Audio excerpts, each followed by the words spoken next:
ఏలూరు జిల్లా కామవరపుకోట మండల రెవెన్యూ తహసీల్దార్ Elisha media సమావేశం నిర్వహించారు. దీనిలో భాగంగా అభ్యంతరకర ప్రభుత్వ భూమిపై అనధికార ఆక్రమణ క్రమబద్ధీకరణ పథకం 2025 ప్రకారం 2019 అక్టోబర్ 15 కంటే ముందు అభ్యంతరం లేని ప్రభుత్వ పోరంబోకు భూమిని ఆక్రమించుకొని ఎవరైనా నివాసం ఉన్నట్లయితే సదరు ఇంటి స్థలాన్ని క్రమబద్ధీకరించుటకు ప్రభుత్వం ఉత్తర్వులు ఇచ్చిందని తహసీల్దార్ ఎలీషా తెలిపారు. అర్హులైన లబ్ధిదారులు మీ సేవ లేదా గ్రామ సచివాలయంలో దరఖాస్తు చేసుకొని ఈ అవకాశాన్ని వినియోగించుకోవాలని తెలిపారు. 150 అడుగుల విస్తీర్ణ స్థలం ఉచితంగా, 150 అడుగుల విస్తీర్ణం పైన 300 అడుగుల వరకు 50% చలానా చెల్లించవలసి ఉంటుందని తెలిపారు. గవర్నమెంట్ వారు కేటాయించిన స్థలాలు కానీ, చెరువులు కానీ, R&B సైట్లు కానీ ఆక్రమించరాదని తెలిపారు. అలాగే స్టేట్ సెంట్రల్ గవర్నమెంట్ ఎంప్లాయీ వాళ్ళ ఫ్యామిలీలో ఉండి ఉండకూడదు. Any member income tax SSC అయ్యి ఉండకూడదు. బి మోటార్ 4 వీల్ అగ్రికల్చర్ పర్పస్కి ఉపయోగించే 4 వీల్స్ తప్ప వాటిని ఎగ్జామ్ చేయమని కన్సిడర్ చేయాలి.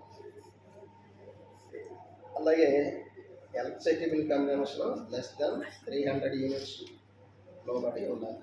ఇప్పుడు ఏదో సమ్ ఇల్లు ఉంది కదా, ఆ ఇంటికి 300 యూనిట్లలో కరెంట్ బిల్లు పెంచి ఉండాలి.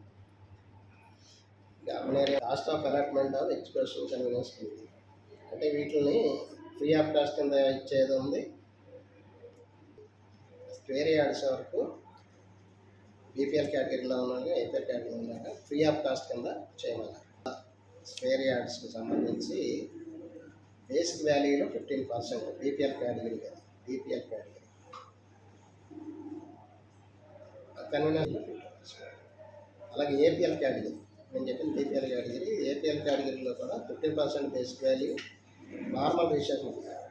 అంటే ఒక 100 రూపాయలు రిజిస్ట్రేషన్ ఏంటంటే దాంట్లో బీపీఎల్ 50%. ఇది 100కి 100%.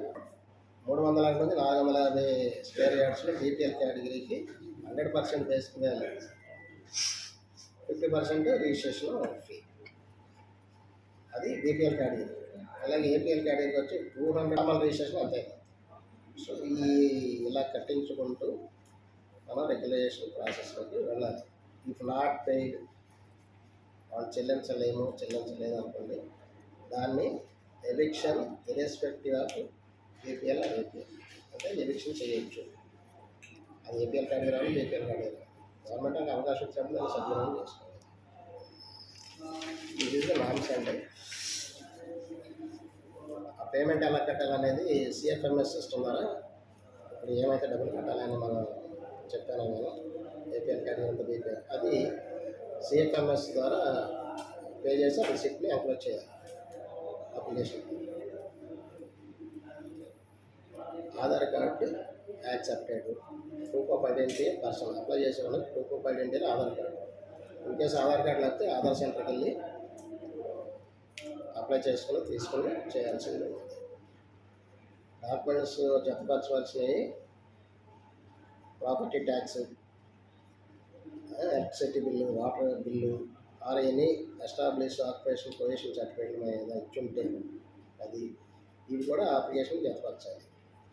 ఆ తర్వాత మేము సర్వే కండక్ట్ చేసుకుని అది అభ్యంతరకరమైన ల్యాండా కాదా అనేది మా డిపార్ట్మెంట్ వాళ్ళు చేసుకుంటూ వెళ్తారు.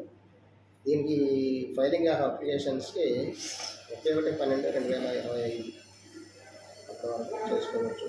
ఈ ఎప్పుడైతే అప్లై చేసుకుంటే దాని నుంచి ప్రాసెస్ జరుగుతూ ఉంటుంది.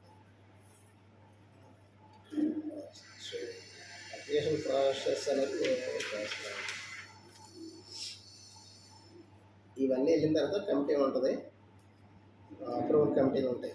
సబ్ డివిజన్ లెవెల్లో కమిటీలు RDO chairman, town planning officer, MPDO, అలాగే తహసీల్దార్ లేదా మున్సిపల్ కమిషనర్, మెంబర్ కన్వీనర్, ఇలాగే కమిటీ ఉంటుంది. ఈ వచ్చిన అప్లికేషన్ అన్నింటినీ ఎలిజిబిలిటీ తెలిసినాక కమిటీలో పెట్టి అప్రూవ్ చేసి ఆర్డర్స్ ఇవ్వాలి.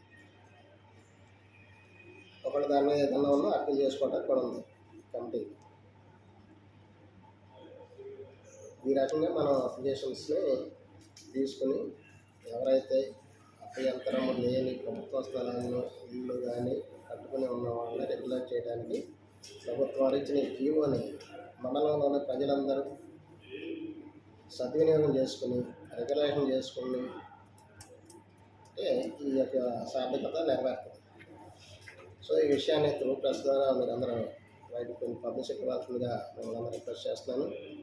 అలాగే మేము కూడా మా విఆర్ఓ ద్వారా డిపార్ట్మెంట్ ద్వారా చెప్తున్నాము.